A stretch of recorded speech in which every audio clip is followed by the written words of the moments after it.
Hello viewers, আসসালামু আলাইকুম। আপনাদেরকে আবারও ওয়েলকাম জানাচ্ছি আমার নতুন আরেকটি ভিডিও দেখার জন্য। আজকে নিয়ে আসছি আপনাদের জন্য কিভাবে খুব সহজে ফ্রাইড রাইস করা যায়।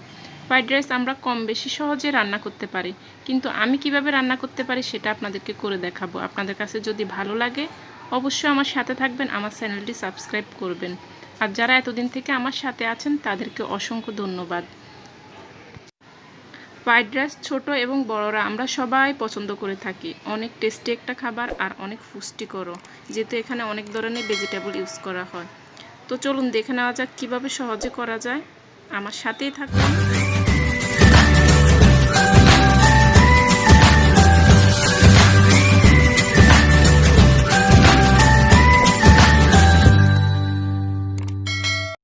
আমি প্রথমে এখানে হাফ কেজি চিনির গুঁড়া পোলাও চাউল নিয়েছি, ভালো করে ধুয়ে পানি জড়িয়ে নিয়েছি। আপনারা যে কোনো ব্র্যান্ডের নিতে পারেন আপনাদের ইচ্ছা মতো।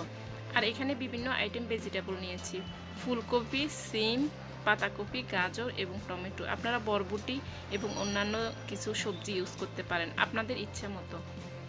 আর আমি মটরশুঁটি ইউজ করব, সেটা আমার ফ্রিজে ফ্রোজেন করা ছিল।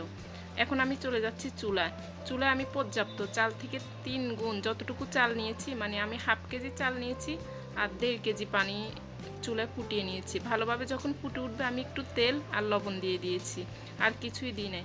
এখন যে চাউলগুলা ধুয়ে রেখেছি সেগুলো আমি দিয়ে দিচ্ছি, দিয়ে হালকাভাবে ভালোভাবে নেড়ে দিতে হবে। এখানে কোনোভাবে চাল ডাকনা দেওয়া যাবে না, এমনি অনেক বেশি আছে ফুটিয়ে জাস্ট চালটা 80% সিদ্ধ করতে হবে, পুরা সিদ্ধ হবে না। এই যে এটা দেখে বুঝে নিতে হবে। চালটা দেখলে এমন মনে হবে যে উপরে হয়ে গেছে কিন্তু ভিতরে এখনও গোটা গোটা, সেটা আপনারা দেখেই বুঝে যাবেন। তারপর খুব সাবধানে একটু তাড়াতাড়ি করে পানি জড়িয়ে নিতে হবে। আমি এরকম একটা স্ট্রেনারে রেখে দিয়েছি পানি জড়িয়ে। তো এখন চলে যাচ্ছি দ্বিতীয় স্টেপে। এখানে আমি একটা ফ্রাই প্যানে একটু হালকা তেল দিয়ে দিয়েছি। তেলটা যখন হালকা গরম হয়ে যাবে তখন দিয়ে দিচ্ছি 2টা ডিম। ডিমটা আমি ঝুড়ো করে নিব। ডিমে আর কিছুই দেওয়া লাগবে না, হালকা লবণ দিয়ে আমি ভালো করে নিয়ে জাস্ট ঝুড়ো করে নিব। এই যে আমি এভাবে ডিমগুলা জাস্ট ভালো করে নিয়ে ঝুরঝুরা করে নিচ্ছি। এই যে আমার এরকম হয়ে গিয়েছে, তো এটা আমি উঠিয়ে এক পাশে রেখে দিব, এটার আর কাজ নাই। এখন চলে যাব পরবর্তী স্টেপে। আপনারা পুরো ভিডিওটা দেখতে থাকুন, তাহলে অবশ্যই পুরোটা জানতে পারবেন, আর স্কিপ করলে অনেকটাই বাদ যেতে পারে। এখানে আমি নিয়েছি 2 টেবিল চামচ টমেটো সস, 1 টেবিল চামচ সয়া সস, 1 টেবিল চামচ ভিনেগার এবং 2 টেবিল চামচ চিনি, আর হাফ স্পুন গোলমরিচের গুঁড়া। আর সবজিগুলো তো আমি আগেও দেখিয়ে দিয়েছি। এই যে ফুলকপি আর সিমটা আমি হালকা ভাপ দিয়ে নিয়েছি, বেশি ভাপ দেওয়া যাবে না, তাহলে নরম হয়ে যাবে।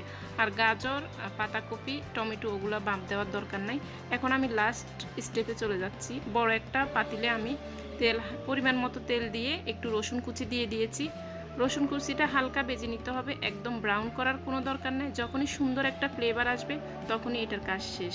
তারপর এখানে দিয়ে দিব আস্তে আস্তে করে সবগুলো সবজি। প্রথমে দিয়ে দিতে হবে শক্ত, যেগুলো আমি সিদ্ধ করি নাই ওই সবজিগুলো। আমি প্রথমে দিয়ে দিচ্ছি গাজর, যেহেতু গাজর একটু শক্ত। গাজর আর পাতাকপিটা আমি দিয়ে দিচ্ছি। পাতাকপিটা দিয়ে একটু ভালোভাবে তেল আর রসুনের সাথে মিলিয়ে নিব। একটু হালকা 2-1 মিনিট ভেজে নেওয়ার পরে পরবর্তী সবজিগুলো আমি দিয়ে দিব, যেগুলো আমি হালকা সিদ্ধ করে রেখেছি। অবশ্যই বেশি সিদ্ধ করা যাবে না, তাহলে কিন্তু নরম হয়ে যাবে, ফ্রাইড রাইসটা ঝরঝরা থাকবে না। তো আমি এগুলো আবার ভালো করে নিয়ে নিচ্ছি, একটু ভালোভাবে মিশিয়ে নিতে হবে, তাহলে রসুনের ফ্লেভারটা সবগুলোর সাথে চলে যাবে। আমার ভিডিও আপনাদের কেমন লাগে অবশ্যই কমেন্ট করবেন। আপনাদের কমেন্ট পেলে আমার খুবই ভালো লাগে, এবং একটা লাইক দিতে ভুলবেন না। এখন আমি দিয়ে দিচ্ছি আমার ফ্রোজেন করা মটরশুঁটি। এটা আপনারা চাইলে দিতে পারেন, না দিলে না দিতে পারেন। আর এখন দিয়ে দিচ্ছি টমেটো। সবগুলো দিয়ে আমি আবার ভালোভাবে একটু মিশিয়ে নিব। এরপর যে আমার চুলার আঁচ কিন্তু মিডিয়াম আছে। এখন দিয়ে দিচ্ছি পরিমাণ মতো লবণ। তারপর স্টেপ বাই স্টেপ আমি সবগুলো মশলা দিয়ে দিব। এখন দিয়ে দিচ্ছি আমি যে 2 টেবিল চামচ টমেটো সস রেখেছি সেটা দিয়ে দিচ্ছি। এখন দিয়ে দিচ্ছি ভিনেগার, তারপর দিয়ে দিচ্ছি সয়া সস, তারপর দিয়েছিলাম গোলমরিচের গুঁড়া, সেটা স্কিপ হয়ে গেছিলো ভিডিওটা। তো সবগুলো দিয়ে আমি ভালোভাবে আবার একটু মিশিয়ে নিয়েছি। যখনই সবগুলা মিশে যাবে, সবগুলা মোটামুটি হাফ সিদ্ধ হয়ে যাবে, তখনই যে চালটা রেখেছি সিদ্ধ করে সেটা দিয়ে দিতে হবে। তার আগে পেঁয়াজটা দিয়ে দিতে হবে। পেঁয়াজ কিন্তু সবজির আগে দেওয়া যাবে না, তাহলে পেঁয়াজটা নরম হয়ে যাবে। পেঁয়াজ দিয়ে আবার ভালোভাবে একটু মিশিয়ে নিতে হবে। পেঁয়াজটা জাস্ট হালকা নরম হলেই হবে, সে পর্যন্ত একটু নিয়ে নিতে হবে। এখন দিয়ে দিচ্ছি একটু চিনি, 2 টেবিল চামচ চিনি দিয়েছি, আর 1 টেবিল চামচ ঘি। ঘিটা অবশ্যই দেওয়ার চেষ্টা করবেন, তাহলে ভালো ফ্লেভার আসবে।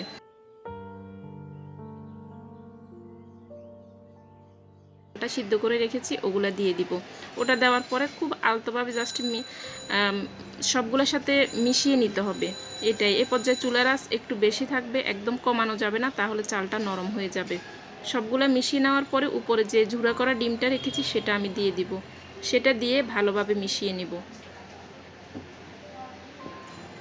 এই পর্যায়ে আমি চুলার আঁচটা বন্ধ করে দিয়েছি। তো রেডি হয়ে গেছে আমার ফ্রাইড রাইস। আপনাদের কাছে কেমন লাগলো? অবশ্যই ভালো লাগলে আমার চ্যানেলটি সাবস্ক্রাইব করবেন এবং একটা লাইক দিতে ভুলবেন না। আর কমেন্টের মাধ্যমে অবশ্যই জানাবেন কেমন হয়েছে। তো আজকে এই পর্যন্তই। আল্লাহ হাফেজ, আসসালামু আলাইকুম। সবাই ভালো থাকবেন।